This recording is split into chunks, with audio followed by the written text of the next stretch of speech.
Assalamualaikum warahmatullahi wabarakatuh.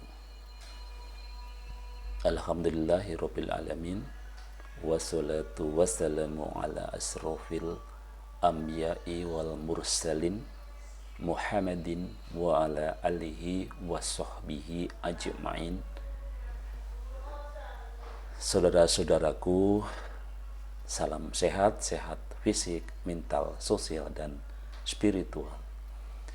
Alhamdulillah, kita panjatkan puji dan syukur kita kepada Allah Subhanahu wa Ta'ala sampai pada pagi hari ini masih memberikan nikmat iman, nikmat Islam, nikmat sehat, sehingga kita bisa bertemu kembali di podcast Luqman Effendi. Dan pada hari ini di tanggal 6 November tahun 2023, saya ingin menyampaikan, kita sudah sampaikan tentang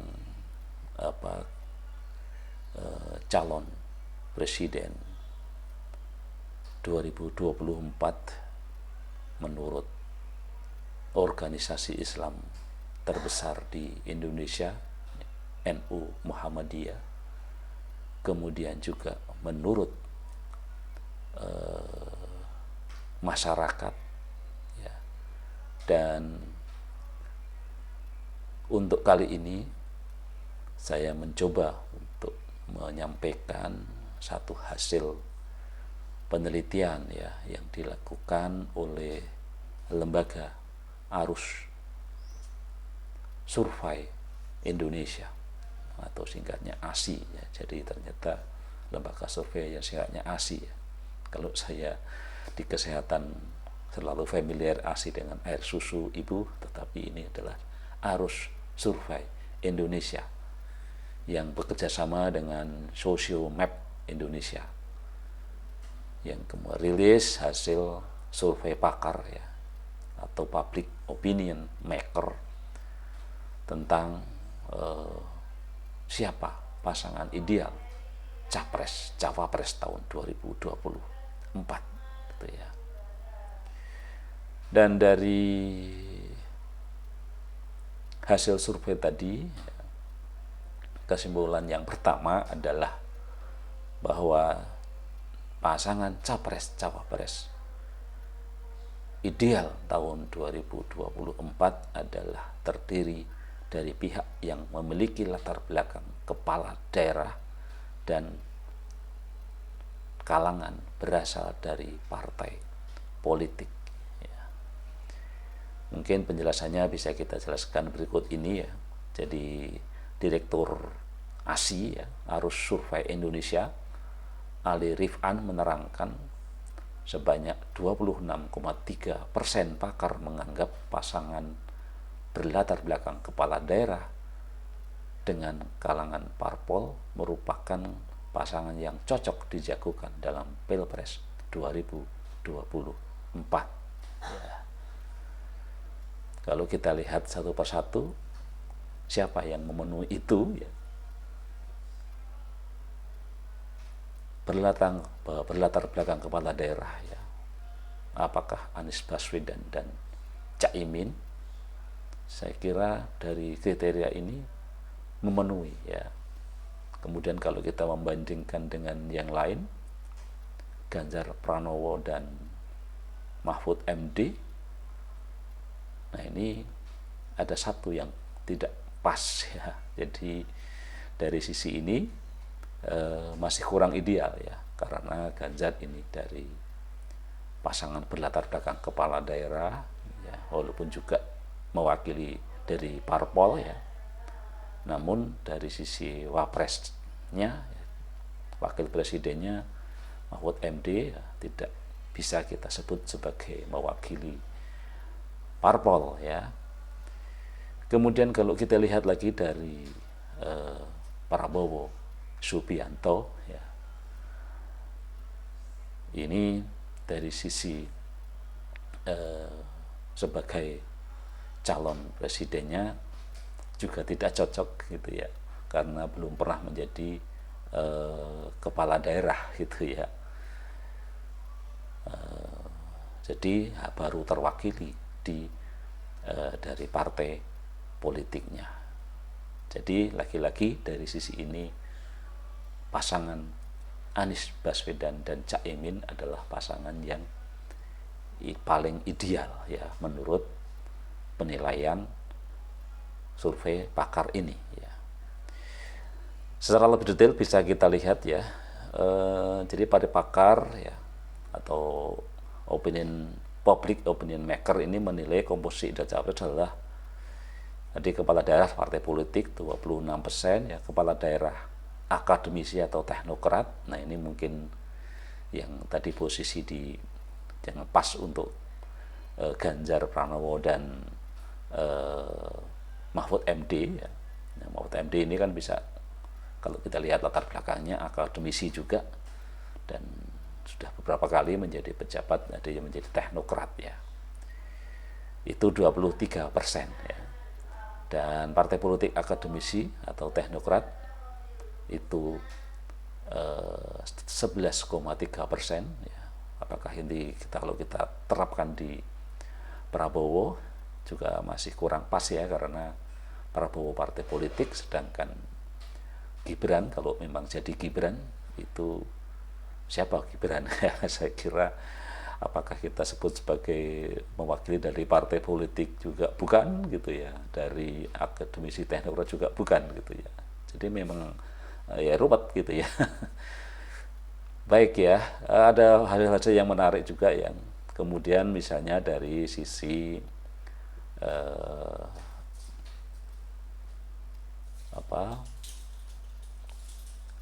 dari sisi sosok presiden ya,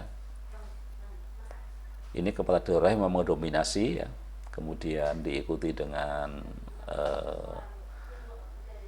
akademisi teknokrat ya, kemudian baru partai politik dan TNI. Jadi keinginan untuk memilih TNI memang dari pandangan para pakar itu rendah ya. Kita bisa lihat persentasenya ya, dari kepala daerah ini cukup tinggi ya, 49,6%,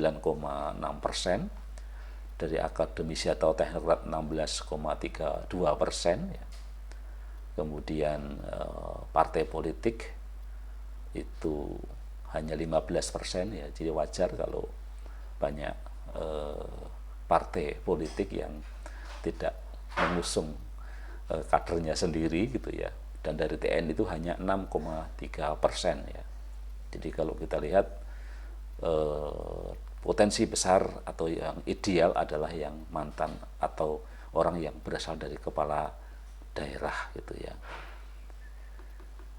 Kemudian dari sisi usia yang paling ideal adalah dari hasil survei yang paling ideal adalah 51 sampai 60 ya, sorry ya. 51 sampai 60 ya, itu yang paling ideal ya. Baru diikuti dengan usia yang lebih muda 41 sampai 50 tahun. Jadi kalau lihat dari sisi usia juga tentu ya usia Prabowo dan Gibran ini ceblok ya, karena yang tua sudah terlalu tua, yang muda masih terlalu muda. Jadi dari sisi usia menurut para ahli ini tidak ideal gitu ya. Kemudian dari sisi aspek karakter dan integritas ya. Jadi yang paling penting dari penilaian pakar itu adalah aspek karakter dan integritas, ini 35,6%. Kemudian dari sisi visi dan intelektualitas 24,2%. Kemudian dari track record atau rekam jejak itu 18% ya. Jadi tetap yang paling pentingkan dari sisi ini adalah aspek karakter dan integritas ya. Jadi memang itu yang dibutuhkan menurut hasil survei pakar tentang cawapres ideal tahun 2024 ya. Jadi aspek karakter dan integritas, aspek visi dan intelektualitas, dan yang terakhir adalah aspek apa tadi ya, rekam jejak ya. Jadi ternyata rekam jejak itu tidak cukup signifikan ya. Jadi ini juga menjadi warning ya bagi Anies Baswedan yang selalu mengedepankan rekam jejak gitu ya. Jadi mungkin ternyata dari para ahli, para pakar saja itu tidak melihat rekam jejak itu sebagai hal yang penting sebagai capres-cawapres ideal. Artinya dari 3 tadi kan yang dipentingkan, yang paling penting justru di karakter dan integritas ya. Ya artinya memang secara marketing gitu ya, itu aspek karakter dan integritas ini harus ditonjolkan gitu ya. Visi dan integritas itu harus lebih ditonjolkan dibanding rekam jejak gitu ya. Adapun mengenai jumlah pasangan ya, ini yang dikatakan ya idealnya, yang paling ideal adalah 3 pasangan calon. Jadi kalau dulu sempat ada wacana ingin memaksa sampai hanya 2 calon, itu ternyata berdasarkan survei pakar ini memang tetap tidak ideal. Jadi memang minimal 3 ya. Sama dengan pendapat saya ya, kita punya anak juga, saya selalu mengatakan punya anak yang paling ideal itu minimal 3 gitu ya. Baik, itu tadi saudara-saudaraku ya, kriteria capres-cawapres ideal menurut para ahli, atau kita sebutnya sebagai public opinion maker ya. Jadi menurut penilaian para pakar ya. Jadi silahkan dinilai sendiri siapa yang menjadi calon wapres, calon presiden dan wakil presiden yang ideal ya menurut para pakar ya, baik dari sisi intelektualitasnya, dari sisi usianya, dari sisi macam aspek tadi ya, dan memang lagi-lagi kalau kita melihat dari penilaian para pakar pun secara objektif, hasil penilaian tadi juga mengisyaratkan bahwa untuk sementara ini dari tetap Anies Baswedan dan Caimin sebagai capres cawapres yang paling ideal ya, berdasarkan penilaian para pakar, bukan saya ya, ini para pakar ya. Sekian, tetap semangat, salam sehat, sehat fisik, mental, sosial dan spiritual. Wassalamualaikum warahmatullahi wabarakatuh.